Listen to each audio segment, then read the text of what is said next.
नमस्कार दोस्तों, स्वागत है आपका अनुपमा इस एकेडमी पर। आज की वीडियो में हम विजयनगर साम्राज्य का जो अंतिम वंश है, अराविडू वंश, उसकी चर्चा करेंगे। उसके विषय में वह सब कुछ जानेंगे जो परीक्षाओं में आपसे पूछा जाता है। इससे पहले जो विजयनगर साम्राज्य के 3 वंश हैं, उनकी चर्चा हम ऑलरेडी डिटेल से कर चुके हैं। तो अगर आपने उनको ना देखा हो, तो इसी चैनल पर आपको वो वीडियो मिल जाएँगे। उन्हें देखकर आप समझ सकते हैं कि कैसे विजयनगर साम्राज्य की स्थापना हुई और कैसे यह वंश अलग-अलग टाइम फ्रेम में प्रशासन चलाते रहे। इस वीडियो में इसके अंतिम वंश अराविडू की हम चर्चा करेंगे और समझेंगे कि कैसे अराविडू वंश की समाप्ति के बाद जो विजयनगर साम्राज्य का क्षेत्र है वह अन्य शक्तियों में बंट जाता है। तो मैं अनुपम तिवारी स्वागत करता हूं आपका अपने इस यूट्यूब चैनल पर। आइए देखें अराविडू वंश के विषय में। हमने वंशों की चर्चा बार बार की है। संगम वंश, जिसकी चर्चा हमने बहुत डिटेल से की है, हरिहर और बुक्का ने इसको स्थापित किया था। उसके बाद सालू वंश, जिसकी स्थापना नरसिंह सालू ने की थी। उसके बाद तुलुव वंश, जिसकी स्थापना वीर नरसिंह ने की थी। और यहीं पर हमको मिलते हैं कृष्णदेव राय, जो विजयनगर साम्राज्य को सबसे ऊंचाइयों तक ले जाते हैं। इसके बाद अराविडू वंश आएगा, जिसकी चर्चा हम आज से करेंगे। यह 1570 से लेकर 1650 तक, यानी लगभग 80 सालों तक जो विजयनगर का प्रशासन है उसको देखेगा। अराविडू वंश की चर्चा हम कर लेते हैं। हमने देखा था कि 1565 में तालीकोटा का युद्ध हुआ था। युद्ध हुआ क्यों था? आपके रामा राय थे। रामा राय कौन थे? तुलुव वंश के थे। हमने प्रशासन देखा कृष्णदेव राय का, और कृष्णदेव राय के दामाद थे रामा राय। कृष्णदेव राय के बाद उनके भाई अच्युत्य देव राय ने प्रशासन संभाला था। उसके बाद उनके पुत्र ने, जिसको दरबारी लोगों द्वारा हटा दिया गया। फिर इनके दामाद सदाशिव, वह राजा बनते हैं, लेकिन वास्तविक रूप से जो प्रशासन है वह रामा राय के हाथों में रहता है। रामा राय जो बहमनी सल्तनत है, उस बहमनी सल्तनत की प्रशासनिक व्यवस्था में हस्तक्षेप करने लगते हैं, अपना प्रभाव बढ़ाने लगते हैं। उसके बाद जो बहमनी सल्तनत के लोग हैं वह एक हो जाते हैं और एक होकर विजयनगर पर हमला करते हैं। इस हमले से जो युद्ध हुआ वह युद्ध है तालीकोटा का युद्ध, और इस युद्ध में रामा राय को पराजित किया जाता है। हमने यह देखा कि बड़ी संख्या में जो मुस्लिम सैनिक है वह सैनिक हमको मिलते हैं विजयनगर की सेना में, और यह सैनिक धोखा दे जाते हैं युद्ध के मैदान में, और तालीकोटा का युद्ध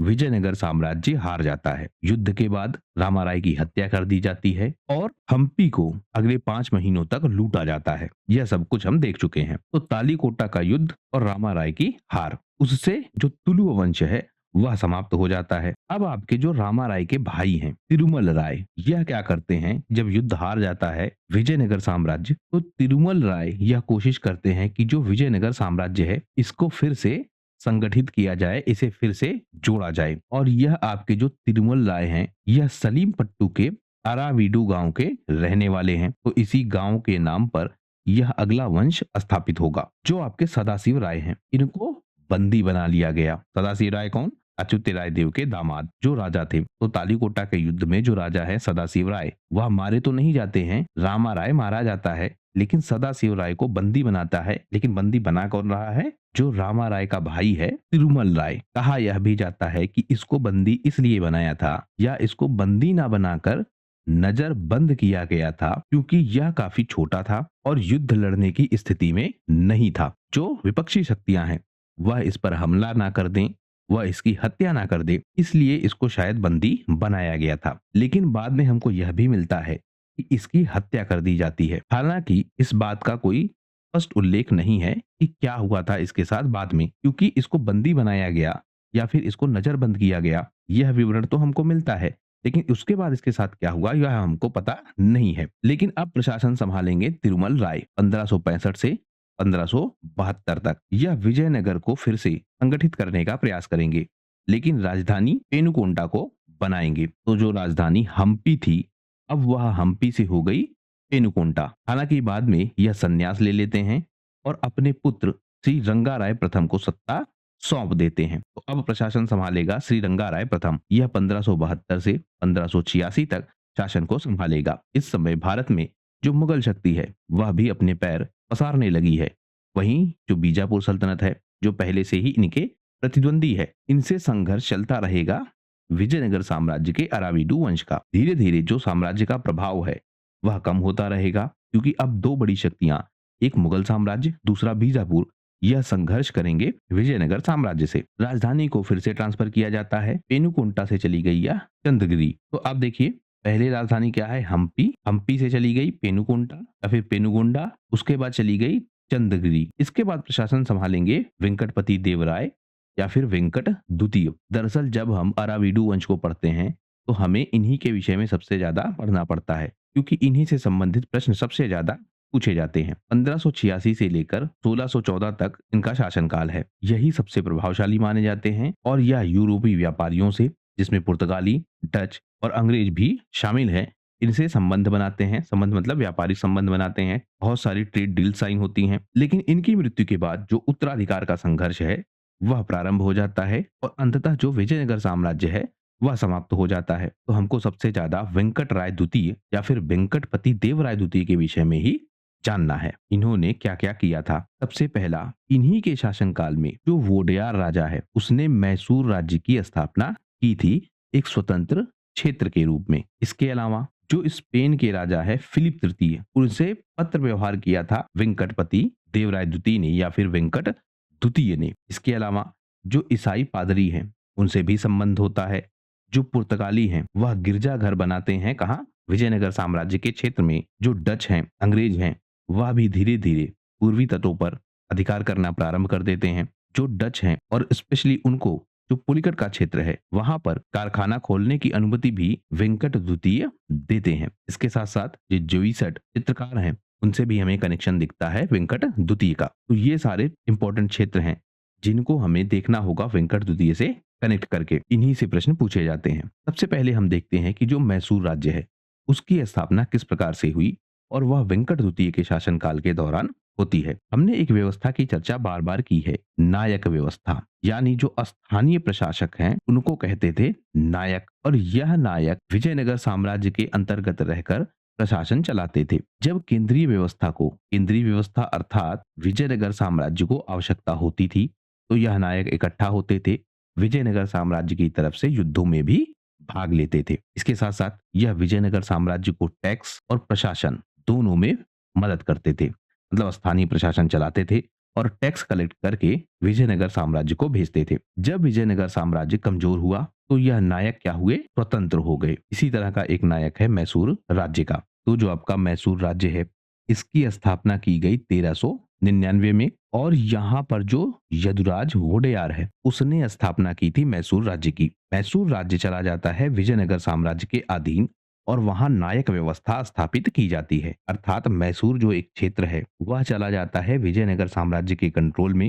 विजयनगर का नायक नियुक्त होता है मैसूर के क्षेत्र में और प्रशासनिक व्यवस्था चलती रहती है। लेकिन होता है तालीकोटा का युद्ध और जो विजयनगर साम्राज्य है उसकी जो केंद्रीय व्यवस्था है वह केंद्रीय व्यवस्था पूरी तरीके से कमजोर हो जाती है। इस युद्ध का बहुत बड़ा प्रभाव पड़ता है और विजयनगर साम्राज्य की बहुत सारी व्यवस्थाएं डिस्टर्ब हो जाती हैं। तो जो स्थानीय प्रशासन है अब वह क्या कोशिश करेगा, या जो स्थानीय प्रशासक हैं वह यह कोशिश करेंगे कि वह स्वतंत्र हो जाएं।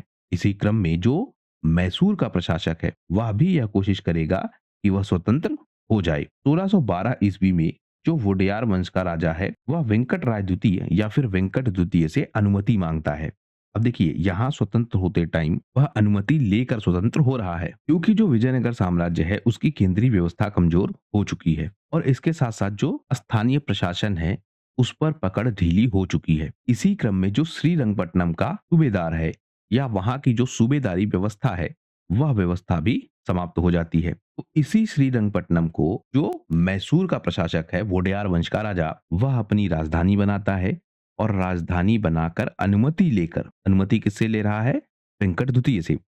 अनुमति लेकर एक स्वतंत्र राज्य की स्थापना कर देता है। इसके बाद जो वेंकट द्वितीय हैं यह कोशिश करते हैं, क्योंकि इस समय भारत में जो यूरोपीय शक्तियां हैं वह यूरोपीय शक्तियां प्रवेश कर चुकी हैं और अपना प्रभाव धीरे धीरे बढ़ाने लगी हैं। इन प्रभावों में सबसे ज्यादा हम यह देखते हैं कि इनकी जो युद्ध कौशल की स्थिति है, स्पेशली इनके पास जो हथियार हैं वह इतने प्रभावशाली हैं कि किसी भी क्षेत्र को या किसी भी साम्राज्य को पराजित किया जा सकता है उस समय की व्यवस्थाओं के तहत या उस समय जो स्थिति थी उसके तहत। तो इसी क्रम में जो वेंकट द्वितीय है वह कोशिश करते हैं कि इन यूरोपीय शक्तियों से वह संपर्क स्थापित करें। इसी क्रम में जो स्पेन का राजा है फिलिप तृतीय उससे पत्र व्यवहार होता है, उससे जुड़ने की कोशिश की जाती है। तो यह भी इंपॉर्टेंट फैक्ट है। और ना केवल स्पेन बल्कि पुर्तगाल से भी, या हम कहें जितने भी या ईसाई देश हैं, इनसे संपर्क स्थापित होता है। संपर्क क्यों? क्योंकि दो शक्तियां हैं, एक आपके मुगल, एक आपके बहमनी सल्तनत के उत्तराधिकारी, जिसमें बीजापुर बहुत फेमस है। तो इनसे संकट है। इन संकटों से निपटने के लिए जो विजयनगर साम्राज्य का राजा है वेंकट द्वितीय, वह कोशिश करता है कि इन विदेशी शक्तियों से मित्रता की जाए, इनसे हथियार लिए जाए और हथियार लेकर विजयनगर साम्राज्य को मजबूत किया जाए। और यह यूरोपीय शक्तियां क्या चाहती हैं? इनको चाहिए व्यापारिक क्षेत्र जिसमें यह अपनी फैक्ट्री बनाएं, कारखाने बनाएं, व्यावसायिक केंद्र बनाएं। तो इसलिए यह शक्तियां भी जुड़ती हैं इससे, वेंकट द्वितीय से। तो दोनों तरफ से जो आवश्यकता है वह मैच होती है और विजयनगर साम्राज्य इन यूरोपीय शक्तियों से जुड़ता है। हालांकि हम यह देखते हैं कि यह प्रयास एक लंबे समय तक के लिए सफल नहीं हो पाता है। बहुत थोड़े समय के लिए हमको यह दिखता है कि इसका लाभ मिलता है विजयनगर साम्राज्य को, लेकिन अंततः हम देखते हैं कि भारत में यूरोपीय शक्तियों का प्रभाव बढ़ने लगता है और अंतिम परिणाम यह देखते हैं कि जो अंग्रेज है उनका भारत पर शासन स्थापित हो जाता है। लेकिन वेंकट द्वितीय कोशिश यह कर रहे थे कि इनसे मदद लेकर अपने साम्राज्य को वह सुरक्षित कर पाए। इसके बाद जो ईसाई पादरी हैं, इनसे भी संपर्क होगा, क्योंकि यूरोपीय शक्तियों से यह संपर्क कर रहे हैं।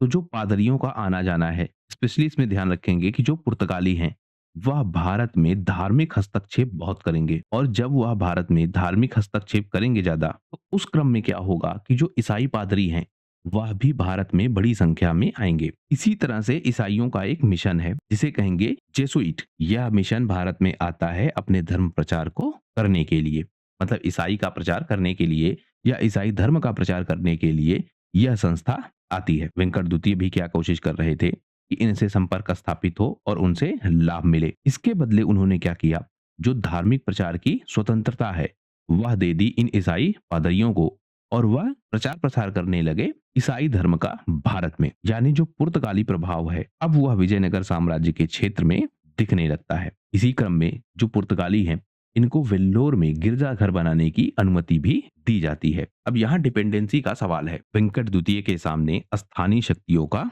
डर है। स्थानीय शक्तियां मतलब एक तो मुगल, उनके आक्रमण का डर, और जो बीजापुर के सुल्तान हैं उनके आक्रमण का डर। इन आक्रमणों से बचने के लिए जो विजयनगर साम्राज्य है वह कोशिश यह करता है कि इन विदेशी शक्तियों की मदद ली जाए और उसके बदले उन्हें धार्मिक रूप से प्रचार प्रसार करने की और व्यापार करने की अनुमति दी जाए। इसी क्रम में जो वेल्लोर का क्षेत्र है यहाँ पर एक गिरजाघर बनाने की अनुमति भी दी जाती है। इसके साथ साथ जो डच हैं और जो अंग्रेज हैं इनसे भी संपर्क स्थापित किया जाता है, क्योंकि यह भी भारत में उस समय आ रहे थे। तो वेंकट द्वितीय ने क्या किया, इनसे भी संपर्क स्थापित किया, इनसे भी मदद लेकर अपने साम्राज्य को सुरक्षित करने की कोशिश की। इसी क्रम में इन्होंने जो कोरोमंडल तट है वहां पर व्यापारिक केंद्र खोलने की अनुमति दी। अब जो आपके यूरोपी हैं वह यूरोपी इन क्षेत्रों पर बस रहे हैं, व्यापारिक बस्तियां बसा रहे हैं, कारखाने स्थापित कर रहे हैं। धीरे धीरे वह किले भी बनाएंगे और यहाँ से व्यापार को करेंगे। तो वेंकट द्वितीय ने इनको अनुमति दी थी कि यह व्यापारिक बस्तियां स्थापित करें, व्यापारिक केंद्र स्थापित करें, धार्मिक प्रचार प्रसार भी कर सकते हैं दक्षिण भारत के क्षेत्र में। उसके बदले इनको हथियार दे जिससे यह अपनी पड़ोसी शक्तियों से या अपने शत्रुओं से लड़ सके। लेकिन धीरे धीरे जब वेंकट द्वितीय का शासन समाप्त होगा और उनका कोई योग्य उत्तराधिकारी नहीं होगा, तो जो आपकी यह यूरोपीय शक्तियां हैं, यह यूरोपीय शक्तियां पूरी तरीके से अधिकार करने की कोशिश करेंगे और जो राजनीतिक व्यवस्था है उसमें भी दखलंदाजी करेंगे। इसी क्रम में क्योंकि वेंकट द्वितीय को इनसे सहायता चाहिए थी, तो यह पुलिकट में भी कारखाना खोलने की अनुमति देंगे। और अनुमति देंगे किसको?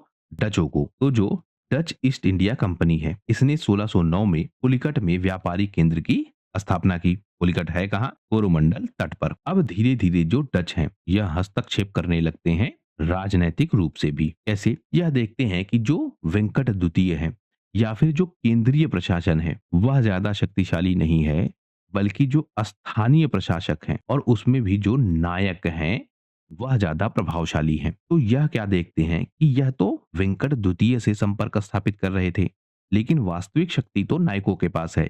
नायक जिसके साथ रहेंगे वही प्रशासनिक व्यवस्था को चलाएगा और वास्तविक रूप से राजा वही होगा। तो इन्होंने क्या किया, जो स्थानीय नायक हैं उन्हीं से संपर्क करना शुरू कर दिया। अब जो आपके व्यापारिक संबंध स्थापित होंगे या डील्स होंगी वह इन्हीं नायकों के साथ होने लगेंगी। अब नायकों के साथ मिलकर व्यापार शुरू किया जाएगा। यूरोपीय भारत से सामान खरीदते थे और उन्हें ले जाकर यूरोप के क्षेत्रों में या फिर इंडोनेशिया के क्षेत्रों में बेचते थे। तो भारत से अब सामान खरीदे जाएंगे और इनमें ज्यादा प्रभाव किसका है? नायकों का, क्योंकि नायकों का स्थानीय प्रशासन पर पूरी तरीके से नियंत्रण है। तो नायकों से संपर्क अब स्थापित होने लगेगा और इसमें आप देखिए, अब जो आपका केंद्रीय प्रशासन है, यानी जो राजा है, उस राजा को धीरे धीरे बाईपास किया जाएगा। तो अब नायकों से संपर्क स्थापित होगा। जो पुलिगढ़ का क्षेत्र है वह डचों का प्रमुख केंद्र बन जाएगा। यहाँ से डच बड़ी मात्रा में व्यापार करेंगे। जो वेंकट द्वितीय हैं, यह जेसुइट चित्रकारों से भी संपर्क स्थापित करते हैं। यह है कौन? यूरोपीय चित्रकार हैं, जो दरअसल ईसाई मिशनरियों का ही भाग है। जो आपके यह मिशनरियां हैं या ईसाई मिशनरियां हैं, यह भारत में आती हैं अपने धर्म का प्रचार प्रसार करने के लिए या फिर ईसाई धर्म को फैलाने के लिए। इसी क्रम में इनके साथ बहुत सारे लोग भी जुड़े होते थे। मतलब जो यह संस्थाएं थी या ऐसी संस्थाएं बनाई गई थी जो धार्मिक प्रचार प्रसार करें, इसमें बहुत सारे क्षेत्रों के लोग होते थे। जैसे इसमें कवि होते थे, इसमें लेखक होते थे, इसमें धार्मिक गुरु होते थे, इसी क्रम में इसमें चित्रकार भी होते थे। इसी तरह के एक चित्रकार हैं जेसुइट, यह जुड़े होते हैं इन मिशनरियों से और भारत में यह धर्म प्रचार भी करते हैं। इनसे संपर्क स्थापित होता है किसका? वेंकट द्वितीय का। क्यों? क्योंकि जो वेंकट द्वितीय है वह क्या करते हैं? इनसे चित्र बनवाते हैं या फिर इनके द्वारा बहुत सारे चित्र बनाए गए हैं वेंकट द्वितीय से संबंधित। इन चित्रों में जो दरबारी व्यवस्था है विजयनगर साम्राज्य की, वह हमको दिखती है। जो युद्धों का विवरण है वह हमको दिखता है। सैन्य विजय है वह हमको दिखती है। राजकीय जो प्रचार प्रसार है वह भी हमको दिखता है।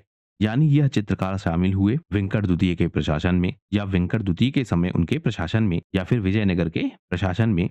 और बहुत सारी चित्रकारी यह करते हैं विजयनगर साम्राज्य से संबंधित। तो इनका संपर्क भी स्थापित होता है। लेकिन इसके बाद जो विजयनगर साम्राज्य है वह कमजोर पड़ जाता है। इनके राजाओं से संबंधित कुछ प्रमुख तथ्य भी हम देख लेते हैं।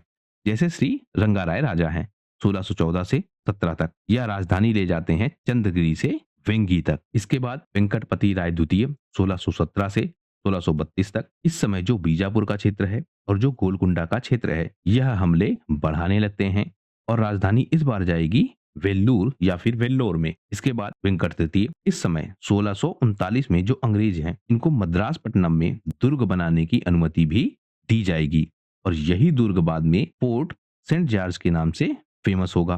तो अब अंग्रेजों का प्रभाव भी बढ़ने लगा है। इसके बाद श्रीरंगराय तृतीय 1642 से 1678 तक, यह अंतिम प्रशासक हैं और इनके समय के बाद जो विजयनगर साम्राज्य है या फिर उसका जो अराविडू वंश है वह लगभग समाप्त हो जाता है और यह कई सारे टुकड़ों में टूट जाता है। तो विजयनगर साम्राज्य में जो अराविडू वंश है उसका पतन हो जाता है और अब इसके क्षेत्रों पर जो स्थानीय शक्तियां हैं वह अपना प्रभाव बढ़ाएंगी। जैसे मदुरै नायक की हमने चर्चा की, जिन्होंने स्वतंत्र शासन व्यवस्था स्थापित कर ली। इसी तरह से जो तंजावुर का क्षेत्र है और जो जिंजी का क्षेत्र है, वहां के नायक भी स्वतंत्र हो जाएंगे। जो मैसूर का वोडेयार राजवंश है वह भी स्वतंत्र हो जाएगा। यानी कुल मिलाकर जो विजयनगर साम्राज्य है उसमें जो स्थानीय प्रशासक हैं वह धीरे धीरे इसके हिस्सों को बांट लेंगे और छोटे छोटे राज्यों में विभाजित हो जाएगा विजयनगर साम्राज्य। इसके साथ साथ जो बड़ी शक्तियां हैं जैसे बीजापुर, गोलकुंडा, यह कोशिश करेंगे इनके क्षेत्रों पर अधिकार करने का। और जो रायचूर दोआब है,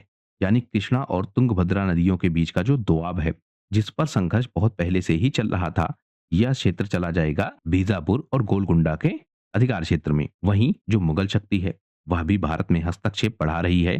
तो जो पूर्वी क्षेत्र है इसका विजयनगर साम्राज्य का, उस पर अधिकार हो जाएगा औरंगजेब का या फिर मुगल साम्राज्य का। इसके साथ साथ जो यूरोपीय शक्तियां हैं वह भी अपना प्रभाव बढ़ाने लगती हैं, इसलिए इनके तटों पर, जिसमें पुर्तगालियों का गोवा तट पर, अंग्रेजों का मद्रास के तट पर अधिकार हो जाता है। अब यह व्यापारी धीरे धीरे प्रशासन में हस्तक्षेप करने लगेंगे और भारत की राजनीतिक व्यवस्थाओं को भी देखने लगेंगे। तो इस तरह से जो विजयनगर साम्राज्य है वह समाप्त हो गया और उसके क्षेत्रों पर अलग अलग शक्तियों ने अलग अलग जगह अधिकार कर लिया। लेकिन इसके साथ साथ हमको यह भी समझना होगा कि जो विजयनगर साम्राज्य है, जो इतना शक्तिशाली था, इतने चरम पर था, ना केवल भारत में बल्कि भारत के बाहर भी उसका प्रभाव था, वह विजयनगर साम्राज्य किस प्रकार से समाप्त हो गया, उसके क्या क्या कारण थे जिसकी वजह से विजयनगर साम्राज्य समाप्त हुआ। इस पर बहुत सारे इतिहासकार अपना मत देते हैं। जैसे रॉबर्ट सीवेल, यह अपनी पुस्तक अ फॉरगेटन एम्पायर में लिखते हैं। सबसे ज्यादा विजयनगर साम्राज्य की चर्चा इस पुस्तक में हमको मिलती है। 1900 में यह पुस्तक प्रकाशित हुई थी और हमने यह भी देखा था कि जो रॉबर्ट सीवेल हैं इनको कहा जाता है कि यह प्रत्यक्षदर्शी हैं तालीकोटा युद्ध के, लेकिन तर्कों के आधार पर हमने देखा था कि यह बात ठीक नहीं है। तो इनकी पुस्तक है, इस पुस्तक में यह तालीकोटा युद्ध की चर्चा करते हैं। यह कहते हैं कि जो तालीकोटा का युद्ध हुआ, मुख्यतः यही कारण था जिसके बाद विजयनगर साम्राज्य समाप्त हो गया। इस युद्ध के बाद जो बीजापुर का क्षेत्र है, गोलकुंडा का क्षेत्र है और अहमदनगर का क्षेत्र है, यह ज्यादा प्रभावशाली हो जाते हैं और इनके क्षेत्रों पर अधिकार करना और उनको लूटना प्रारंभ कर देते हैं। इसलिए यह बात करते हैं कि जब यह युद्ध हुआ, तालीकोटा का युद्ध, उसके बाद जो हम्पी का क्षेत्र है उसको खूब लूटा गया। इनकी व्यापारिक व्यवस्थाएं डिस्टर्ब हो गई, इनकी आर्थिक शक्ति कमजोर हो गई और यह इनके पतन के पीछे मुख्य कारण है। इसके साथ साथ जो के नीलकांत शास्त्री हैं, वह भी अपना मत देते हैं अपनी पुस्तक a history of south India में। वह कहते हैं कि केवल जो तालीकोटा का युद्ध है उसे ही दोष नहीं देना चाहिए। मतलब केवल इस युद्ध का परिणाम नहीं था कि विजयनगर साम्राज्य समाप्त हो गया। यह कहते हैं कि जो विजयनगर साम्राज्य है वह एक बहुत लंबी प्रक्रिया के तहत समाप्त हुआ।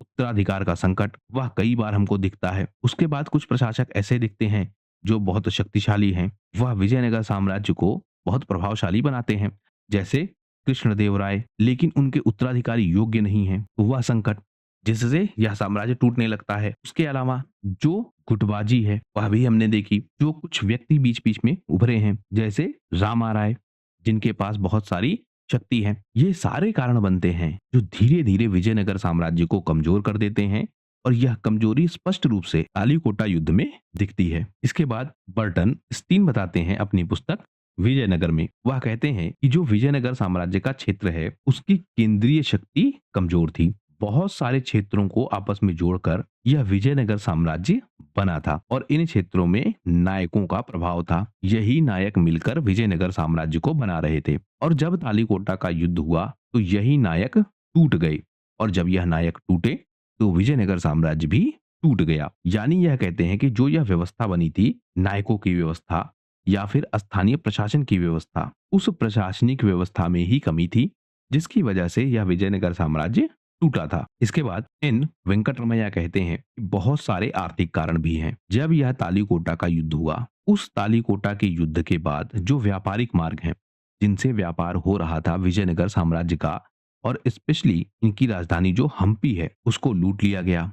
यानी इनकी आर्थिक शक्ति कमजोर हो गई इस तालीकोटा युद्ध के बाद और यही सबसे बड़ा कारण है जिसके बाद विजयनगर साम्राज्य समाप्त हो गया। संजय सुब्रमण्यम कहते हैं कि जो यूरोपीय शक्तियां हैं, इन यूरोपीय शक्तियों का प्रभाव भी बढ़ने लगा और धीरे धीरे अब विजयनगर साम्राज्य के सामने कई सारे चैलेंजेज आए। यह कहते हैं कि एक तरफ यूरोपीय शक्तियां, दूसरी तरफ मुगल, फिर एक तरफ बीजापुर, फिर एक तरफ गजपति शासक, फिर एक तरफ रेड्डी शासक। तो ऐसे बहुत सारे चैलेंजेस थे जिन्हें विजयनगर को झेलना था और जब यह यूरोपीय शक्तियां भारत में आई तो विजयनगर ने क्या सोचा, इनकी मदद से, यूरोपीय शक्तियों की मदद से इन्हें पराजित किया जा सकता है। लेकिन इन यूरोपीय शक्तियों ने अपना लाभ देखा और अपने लाभ के चक्कर में यह भी प्रशासन पर नियंत्रण करने लगे। तो बहुत सारे ऐसे कारण हो गए जिसकी वजह से विजयनगर साम्राज्य अंततः समाप्त हो गया। लेकिन इन सारे कारणों में एक चीज जो कॉमन हमको मिलती है वह प्रभाव है तालीकोटा युद्ध का। इस युद्ध के प्रभाव की चर्चा हर कोई करता है, चाहे वह यह कहे कि यह लंबी प्रक्रिया का परिणाम था, चाहे वह यह कहे कि यह युद्ध ही प्रमुख कारण था जिसकी वजह से विजयनगर साम्राज्य समाप्त हुआ। लेकिन एक प्रमुख घटना है जिसके बाद विजयनगर साम्राज्य समाप्त हुआ, इस पर लगभग लगभग सारे इतिहासकार सहमत हैं। तो इस तरह हमने देखा कि जो विजयनगर साम्राज्य है वह समाप्त हो गया और अब यहाँ क्षेत्रीय शक्तियों का अधिकार हो गया। इसके बाद हमको विजयनगर साम्राज्य की जो प्रशासनिक व्यवस्था है, उनकी जो सैन्य व्यवस्था है, केंद्रीय प्रशासन की व्यवस्था है, स्थानीय प्रशासन की व्यवस्था है, ग्राम प्रशासन की व्यवस्था है, उन सबको काफी डिटेल से कवर करना पड़ेगा क्योंकि उनसे संबंधित प्रश्न बहुत ज्यादा पूछे जाते हैं। पिछली प्रीलिम्स में भी काफी सारे प्रश्न पूछे जाते हैं, उन्हें हम आने वाली वीडियोज में कवर करेंगे। इस वीडियो में फिलहाल सिर्फ इतना ही। वीडियो यदि पसंद आया हो तो प्लीज शेयर कीजिए अपने दोस्तों के साथ, सब्सक्राइब कीजिए इस चैनल को। आपका हमसे जुड़ने के लिए बहुत बहुत धन्यवाद। आपका दिन शुभ हो।